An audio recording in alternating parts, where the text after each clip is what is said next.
Bonjour, je voudrais ici porter la parole des Traminots et vous annoncer malheureusement un plan de restructuration interne à la régie TCO qui installe le début de privatisation du réseau bus de l'agglomération toulousaine.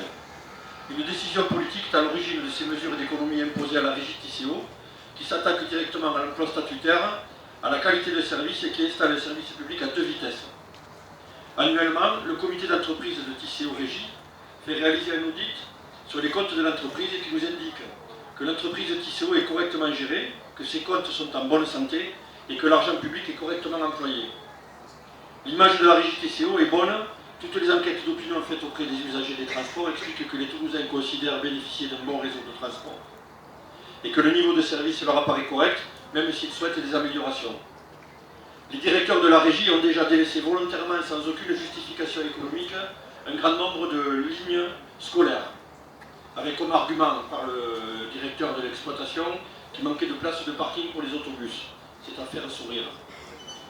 Qu'est-ce qui peut justifier aujourd'hui la décision d'un plan de restructuration pour réaliser des économies et qui annonce la réduction de l'offre de services sur les lignes 1, 15, 2, 37, 53, 57, 63, 65, 77 et 88.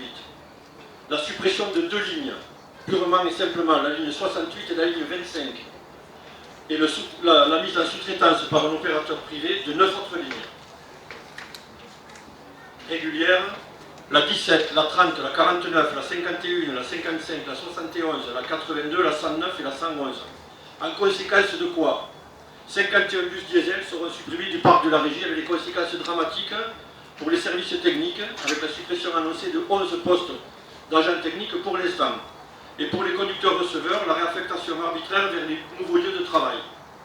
Cela représente 1,213 millions de kilomètres sous-traités ou supprimés et plus d'1 million de validations en moins. Comment justifier une telle mesure dans une agglomération asphyxiée par la circulation automobile? Comment justifier de telles mesures alors que le réseau ne demande qu'à être développé et que les habitants de l'agglomération attendent une amélioration du service public? En confiant la gestion de ces lignes à des entreprises privées, les coûts fixes d'exploitation seront, dans le meilleur des cas, de même nature qu'à la régie, avec l'entretien des bus et la consommation de gasoil. La seule différence des économies se fera sur la rémunération des salariés et sur les garanties collectives. Nous constatons aujourd'hui, à travers les lignes TAD confiées pour l'essentiel, ce qui est étonnant, à un seul groupe privé, que la qualité de service n'est pas meilleure avec le privé, que les salariés de ce groupe ont des conditions de travail plus que difficiles, avec des horaires de travail et une construction de tableaux de marche aberrants, que les salaires de ces salariés sont au minimum légal, que les conditions de sécurité des usagers posent question. Nous avons alerté avec notre CHSCT à plusieurs reprises sur les vitesses pratiquées en ligne pour tenir les horaires imposés aux salariés. Il semble bien que le central d'appel pour les réservations est entièrement pris en charge par le SMTC, mis à disposition de ce seul groupe privé, dont une partie est déjà délocalisée au Maroc. D'autres paramètres inquiètent les Traminots.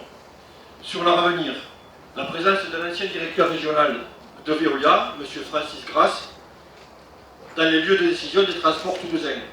L'embauche dernièrement d'un nouveau directeur de la régie, M. Wisniewski, lui aussi, issu du groupe privé Veolia. La nomination comme conseiller au SMTC de notre ancien DRH, M. Yves Descous, qui travaillait déjà à l'époque sous la direction de M. Grasse. Toutes ces informations nous laissent à penser que la privatisation des transports est dans les tiroirs de la mairie de Toulouse et que la mise en place d'une délégation de services publics avec choix du privé pour le réseau toulousain ne saurait tarder. Avec tous ces éléments que je viens d'énoncer, il me paraît légitime de demander aux élus du SMTC et aux responsables de la régie des transports pourquoi ces économies sont imposées à la régie TCO et pourquoi faire. Avoir des explications précises sur les choix qui sont faits en matière de transport et de justifier économiquement une telle réduction de l'offre de transport. Comment justifier le gel actuel des embauches? Comment justifier la suppression de postes au service technique? Il est légitime de demander quel avenir pour la régie des transports toulousains. Merci.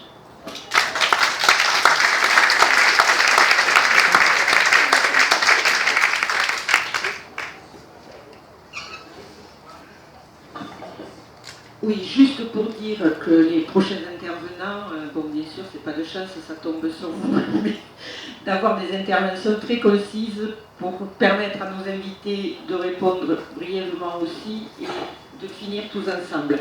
Donc